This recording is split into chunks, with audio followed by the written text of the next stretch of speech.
سادتي وسيداتي، طيب الله أوقاتكم أينما كنتم بكل خير. أحييكم فيما يلي نشرة أخبار المساء من الفضائية الإريترية والمسهل بأبرز العناوين. الوزير عثمان صالح يلقي كلمة أمام الدورة 80 للجمعية العامة للأمم المتحدة. انعقاد ورشة عمل حول تطبيق برامج إصلاح البيئة في إقليم الكاشميركا. تنظيم سمينار حول دور الشباب ومسؤولياتهم المرحلية في مصوع. الصين وكوريا الشمالية لتعزيز التعاون والتصدي لكل أشكال الهيمنة. الصين وروسيا تعززان التعاون في مجال الطاقة. سقوط قتلى جراء إعصار ضرب فيتنام وفقدان العشرات. السلام عليكم ورحمة الله. ألقى وزير الشؤون الخارجية السيد عثمان صالح كلمة اليوم 29 من سبتمبر أمام الدورة 80 للجمعية العامة للأمم المتحدة، وفيما يلي نص الكلمة: سعادة السيدة أنالينا بيربوك رئيسة الدورة 80 للجمعية العامة للأمم المتحدة، سعادة السيد أنطونيو غوتيريش الأمير العام للأمم المتحدة، السادة رؤساء الوفود المحترمين، الوفود الموقرة، سيداتي وسادتي. سيدتي الرئيسة، اسمحي لي أن أشارك المتحدثين السابقين في تهنئة معاليك على انتخابك رئيسة للدورة 80 للجمعية العامة للأمم المتحدة. خلال الدورة 79 للجمعية العامة للأمم المتحدة العام الماضي استطردت بإيجاز كخلفية ولأغراض مرجعية تاريخية للتطرق إلى المسار الجماعي للبشرية خلال 100 عام الماضية. في هذا الصدد يمكن تلخيص السمات المميزة لهذا القرن في فشل عصبة الأمم التي تأسست في أعقاب الحرب العالمية الأولى في ضمان الأهداف النبيلة المتمثلة في السلام والنمو الاقتصادي والازدهار للبشرية جمعاء، والفرص الضائعة حتى بعد تشكيل الأمم المتحدة لاحقا عام 1945 وحتى نهاية الحرب الباردة، والاتجاهات المتهورة والخطيرة التي انطلقت في النظام العالمي أحادي القطب السائد خلال 30 عاما الماضية. وكما نتفق جميعا فقد صممت عصبة الأمم والأمم المتحدة في الأصل كهياكل فعالة للحوكمة العالمية لتعزيز الأهداف النبيلة المعلنة التي نعتز بها جميعا. في هذا الصدد وفي وقت تتطلع فيه البشرية إلى الانتقال من النظام العالمي القديم البائد إلى نظام جديد، يجب أن يتمحور السعي الشامل حول إيجاد حلول دائمة بعيدا عن الخلافات الأيديولوجية الجانبية للمشاكل الأساسية والعالقة التي لا يزال مجتمعنا العالمي يعاني منها.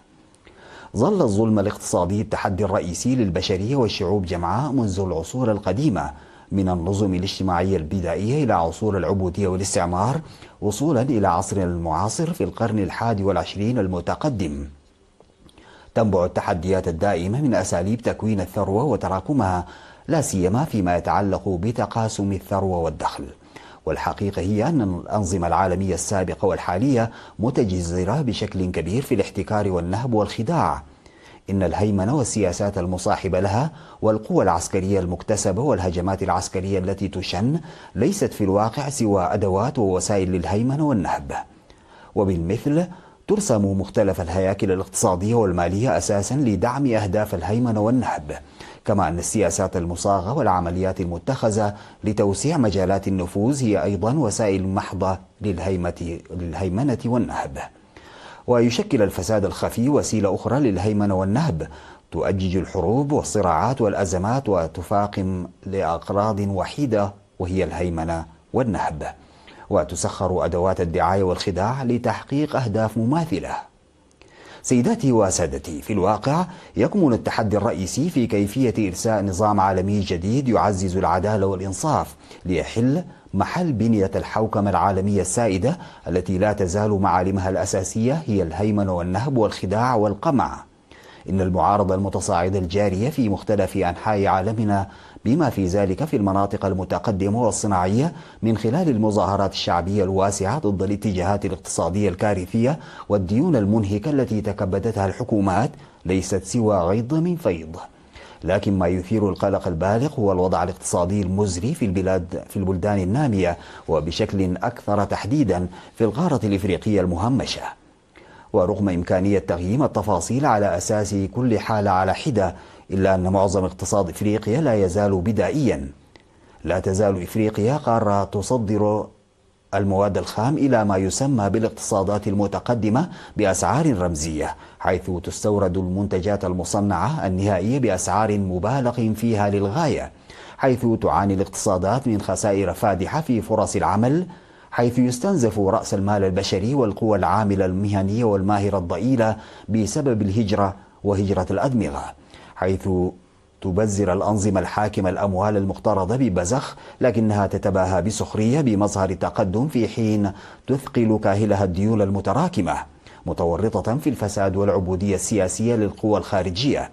تعاني من عدم الاستقرار بسبب الاستقطاب الداخلي والأزمات المتفشية، وحيث تواجه نموا سكانيا سريعا بالإضافة إلى تحديات وكوارث وشيكة.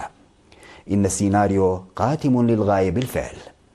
لماذا كانت مهمة البشرية في القرن الجديد غير ناجحة؟ المهمة العزيزة لا تحتوي على اختراعات جديدة ومتطورة أو أبعاد أيديولوجية وفلسفية. إن قيم الرسالة التي استند إليها النضال خلال عصور العبودية لم تتغير إطلاقا في هذا القرن العشرين الجديد. تطلعات البشرية هي: أولا، امتلاك مواردها الاقتصادية ونتائج عملها بإنصاف، والسير على درب مستدام من التقدم والازدهار عبر الأجيال من خلال تراكم الثروة. ثانيا، ترسيخ السلام والاستقرار لضمان الرخاء والنمو الاقتصادي. ثالثا، ضمان سيادة العدل والإنصاف كشرطين أساسيين للسلام والاستقرار. رابعا، تعزيز الاحترام المتبادل والتكامل والتماسك بما يدعم أوسع نطاق من السلام والاستقرار الإقليمي والعالمي، بالإضافة إلى النمو المشترك. خامسا، إرساء هيكل تنفيذي قانوني مناسب وآليات متصلة به لتنفيذ هذه التطلعات الإنسانية الأساسية. سيداتي وسادتي، على الرغم من أن تطلعات البشرية لم تتحقق بعد، إلا أنها لا يمكن تأجيلها. إن عدم تحقيق الأهداف المنشودة لن يؤدي إلا إلى حفز مزيد من المرونة والمسؤولية الأخلاقية. في هذه الحالة فإن المهمة العاجلة والملحة لجميع شعوب العالم تتمثل في تعزيز آلياتها التنظيمية والتنسيقية من أجل التغلب على الظلم المزمن، الهيمنة والخداع والإكراه والترهيب والنهب والاحتكار. وسيتطلب هذا رعاية آليات واسعة للتضامن، بالإضافة إلى المراجعة والتحسين المستمرين لاستراتيجياتها ومنهجياتها. ومن هذا المنظور ينبغي لشعوب إفريقيا بشكل خاص في ضوء العقبات المحددة التي تواجهها أن تعمل على وضع آلية قوية من أجل المساهمة بنصيبها بقوة أكبر في المهمة الجماعية من أجل نظام عالمي جديد، جنبا إلى جنب مع المساعي الجارية لتعزيز تحالف دولي واسع. سيداتي وسادتي، بمناسبة الدورة 80 للجمعية العامة للأمم المتحدة، أود أن أشير إلى أنه حرصا على الوقت اخترت عدم الخوض في القضايا الحيوية المتعلقة بأوجه القصور الملموسة في الأمم المتحدة ووكالاتها المختلفة، إلى جانب التدابير العلاجية الممكنة، وكذلك المبادرات المتنوعة التي أطلقتها جهات عديدة لبلورة نظام عالمي جديد. شكرا لكم.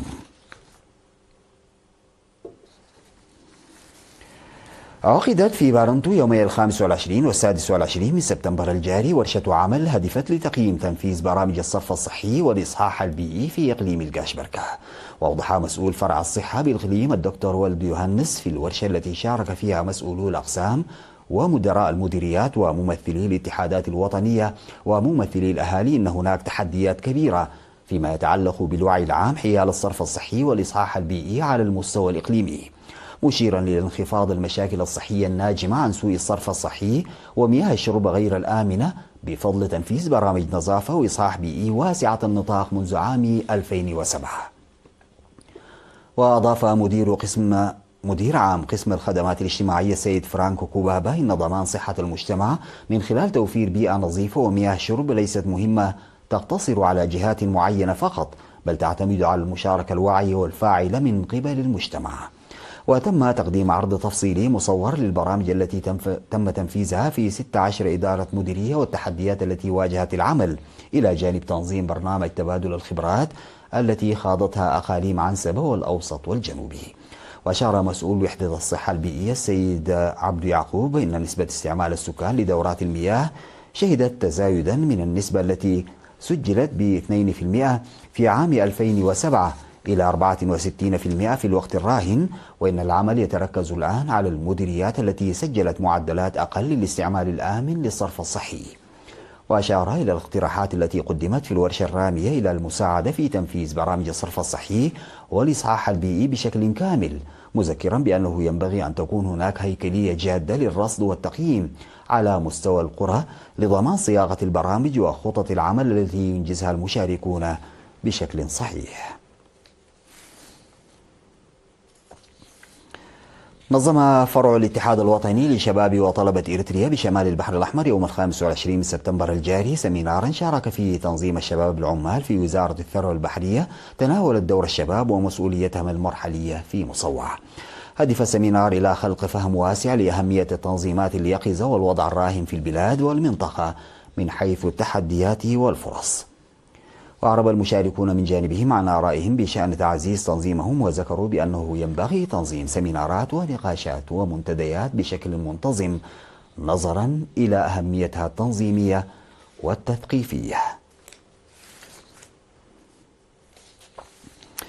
استشهد المناضل محمد سعيد إدريس يوم أمس 28 من سبتمبر عن عمر ناهز 70 عاما جراء مرض ألم به.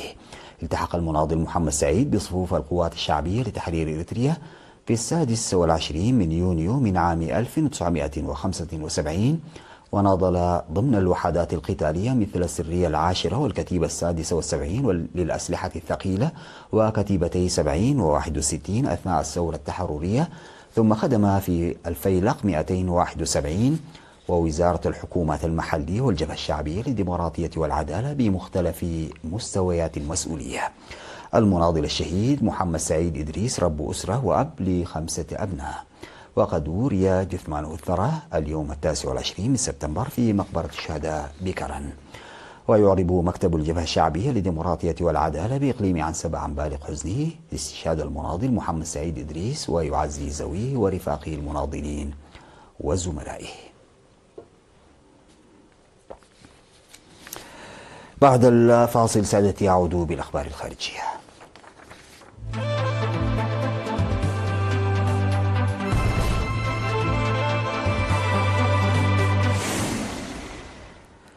تسعى بكين إلى تعزيز تعاونها مع بيونغ يانغ والتصدي معها للهيمنة وفق ما أبلغ وزير خارجيتها وانغ يي نظيرته الكورية الشمالية في انتقاد ضمني للولايات المتحدة.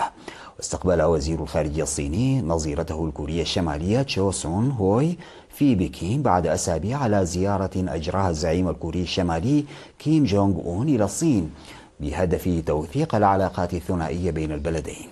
وقال وزير الخارجية الصيني أن الحفاظ على العلاقات بين الصين وجمهورية كوريا الديمقراطية الشعبية وتعزيزها كان على الدوام سياسة استراتيجية ثابتة للحكومة الصينية، مستخدما التسمية الرسمية لكوريا الشمالية. جهتها أفادت وكالة الأنباء المركزية الكورية الشمالية بأن الوزيرين اتفقا بشكل كامل على مجموعة متنوعة من القضايا في مناقشتهما وفقا لوكالة يونهاب للأنباء في كوريا الجنوبية. أعربت الصين عن استعدادها لتعزيز التعاون مع روسيا في قطاع الطاقة لدعم أمن الطاقة والتنمية المستدامة عالميا، وذلك خلال الاجتماع 22 للجنة التعاون الصينية الروسية في مجال الطاقة المنعقد في بكين. ونقلت وكالة الأنباء الصينية شينخوا عن دينغ شيو شيانغ نائب رئيس مجلس الدولة الصيني تأكيده أن التعاون في الطاقة يمثل نموذجا للشراكة المتبادلة بين البلدين مع تحقيق إنجازات ملموسة في المشروعات الكبرى. ودعا إلى تعميق التكامل في مجالات الطاقة المتجددة وطاقة الهيدروجين وتخزين الطاقة لدعم التحول الأخضر. بجانبه أشار نائب رئيس الوزراء الروسي ألكسندر نوفاك إلى النتائج المثمرة للتعاون بين البلدين، مؤكدا التزام روسيا بتوسيع الشراكة وتطوير المشروعات القائمة لتعزيز العلاقات الثنائية.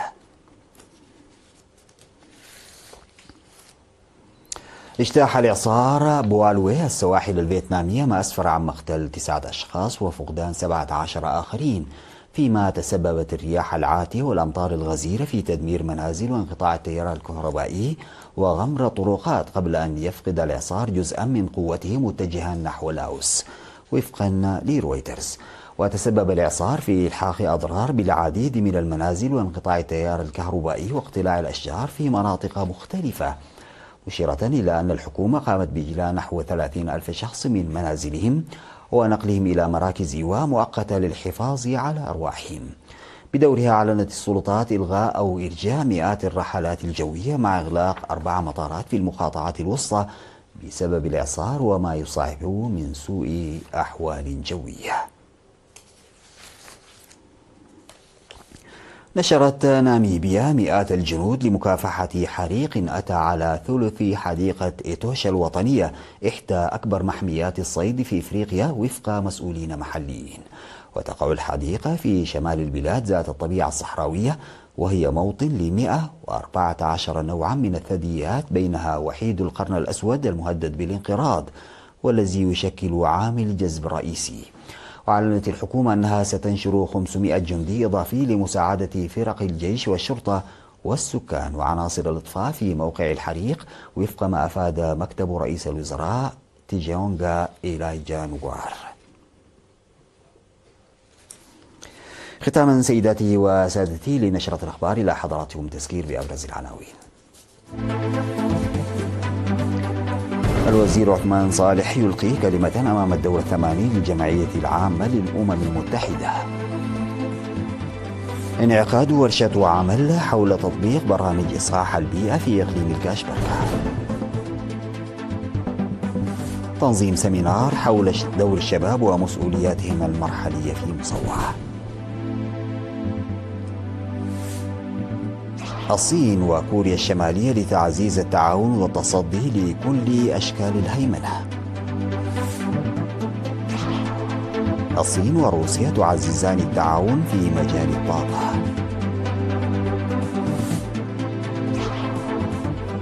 سقوط قتلى جراء إعصار ضرب فيتنام وفقدان العشرات. انتهت نشرة أخبار المساء، قدمتها لحضراتكم من الفضائية الإريترية. شكرا لمتابعتكم. السلام عليكم ورحمة الله تعالى وبركاته.